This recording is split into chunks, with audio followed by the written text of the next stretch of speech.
right, guys. This is our pour foam video.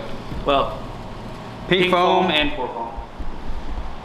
And pour foam. Here's a little spot. We did a little bit of a test run. We got it all kind of framed in with the pink foam, purple, pink, depending on how you look at it. And we got our can spray foam to fill in the gap to keep it from coming out. As you can see, it did really well. And it filled in pretty well. We got to come back and add a couple more little pores here to get it full. Yeah, we're going to sand some. But we're going to come back up and we're going to put our pink foam all the way to keep our inner channel open.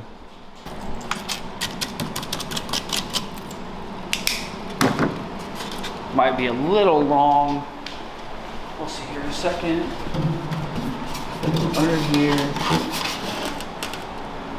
So what I'm doing is, because of the ribs, I'm gonna notch the pink foam. So I gotta get the measurement on roughly where it is from there. So 6 3/4 to. And then we come over here, we draw it out, cut it, notch it, and bring it back. And we put it back in the boat. So we are well aware there are a lot of good pour foam videos out there. A lot of guys that do these builds all the time have really good videos on how to do this. But if you're looking for a look into a beginner who has never done it before, new to boat building, and you're wondering how it's gonna go for you as your first time doing it, you're gonna get that from this video. So we're gonna walk you guys through from start to finish what we have bought, what we have used, how we do it, all the steps we did to work for us, and you'll also see how it turns out. So you'll see start to finish, you'll see the boo-boos, the mistakes, the good, the bad, and that way when you do it for your first time, you can have the confidence and the knowledge to go in and not be afraid and just get it done the first try. So we're gonna jump into it and keep you guys updated along the way. The grip right here is going ahead and draw little lines on the pink foam so that we can go ahead and cut it out for our next piece. That's better. So once you score it good with your knife's not going to go all the way through. Literally all we're doing is we're pulling it off the edge. Hold on. You're good. I hate that sound. But then you're basically just breaking it off. And then we walk over here. We're going to have to notch where the ribs are. I hate that sound. Ears.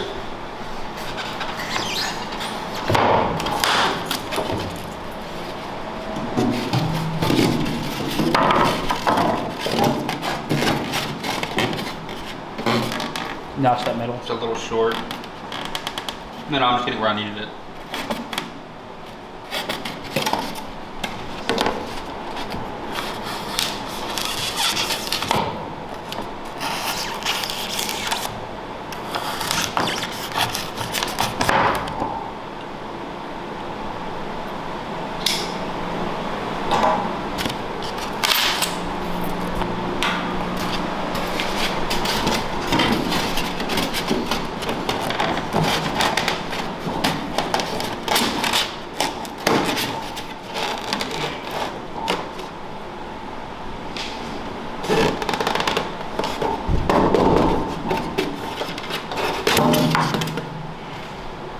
And it's not always gonna be perfect. So, gotta cut some more off. Do it on a flat surface so I don't hurt myself. Probably be a good idea. A little tall. Yeah. I'd rather be a little tall and have to take a little bit off. That tall. I'd rather have to take a little bit off the top because it's too tall than not have it too short.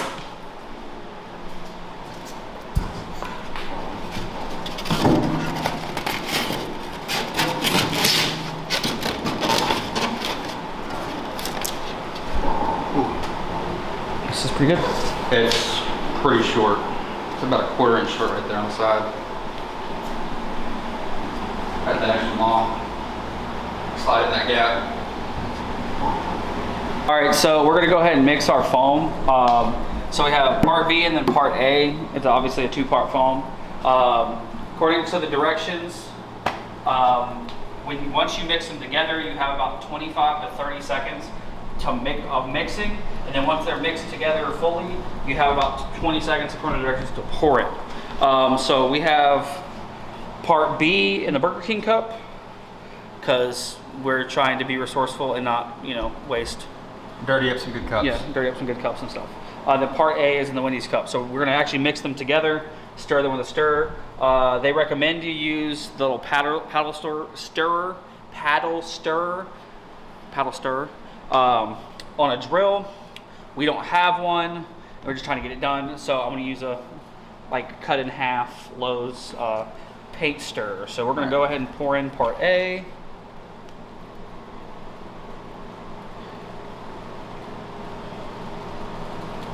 So it's really disclaimer: results may vary. Yes. Follow the directions. Do as the directions say, not as I do, basically. So you can see it already kind of starting to react a little bit. So you come in here. 20 seconds to stir. 20 to 30. And then 20 seconds before it reacts. After that, 20 seconds. So you have about 40 seconds of prep before you have to have it in the boat.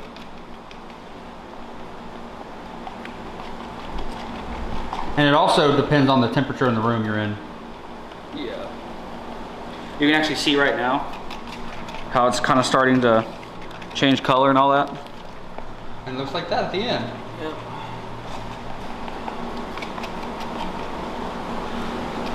So basically what we're going to do, we're going to see if we can fill up these two and then go into the other one. We're only doing 8 ounces a piece at the time.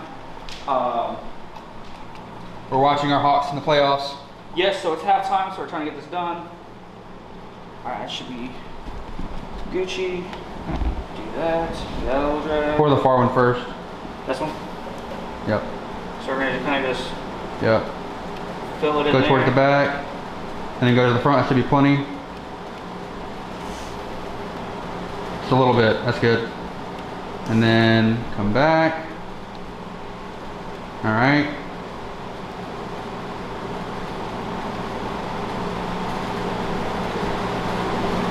Hopefully that should be good. And we can always add more.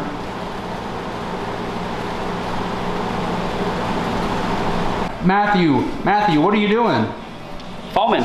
Foaming. We are continuing to run all of our pink foam so we can do the pour foam. And then we are using that basically spray foam to fill in all the cracks and everything. So we don't have any runnage, seepage. I'll show you guys real quick. So this is pour foam for dummies, us being the dummies. Put your pink foam in, seal all your cracks with the spray foam, and then you come back and pour. Because the last thing you want is when you pour in your pour foam for it to run to the middle of the boat where you do not want it. Isn't that right, Dad? All right, well, and another update. This is the transom that Frankie, Piedmont Custom Fab. Frankie did a really good job on this transom. He went in and took out the entire transom, took out the wood and went all aluminum framing skeleton, and put the little caps on the side for us. And so now, when we're done, there will not be one piece of wood on this boat. It'll be all aluminum. Gucci.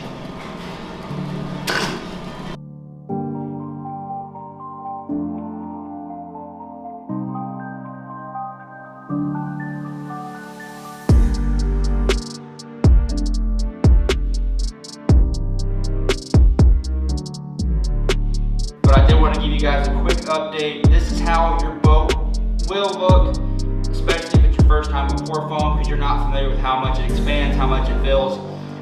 And it's gonna be a lot of trimming, especially your first time doing this like us. So we have a couple different things we're gonna try. as far as materials for us to use to cut and get this down to level. So let me grab a couple of those real quick. Okay, so a couple of things you could use, like a long bread knife with serrated edges, you know, maybe a hand saw that's for like CPVC, PVC with the finer blades, finer teeth, something long that's gonna help you cut, you know, a large amount in a quick amount of time. For us, I bought a 12-inch Diablo bimetal blade. This has small teeth, so it won't catch and snag as bad, but it's longer so it can bend and help, you know, get in the right place and cut a good level surface for us. So you do have options on finishing up and cleaning up all your pour foam that is excess and above where you want it. So we're gonna hop into that real quick. Matt is gonna be over here shortly to help get started on this, but I'm gonna go ahead and jump into it now, and we'll come back with an update soon.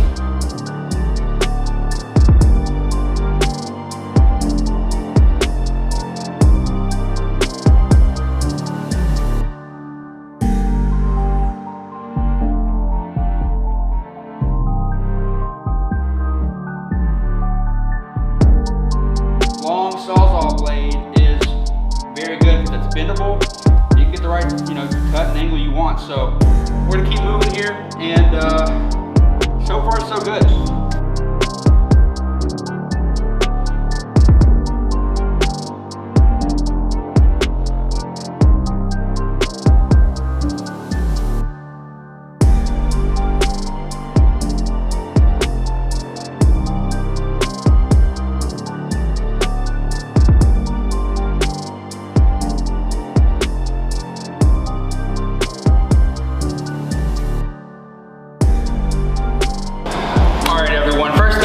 If you're not already subscribed to the channel, hit subscribe, hit like if you enjoy the video.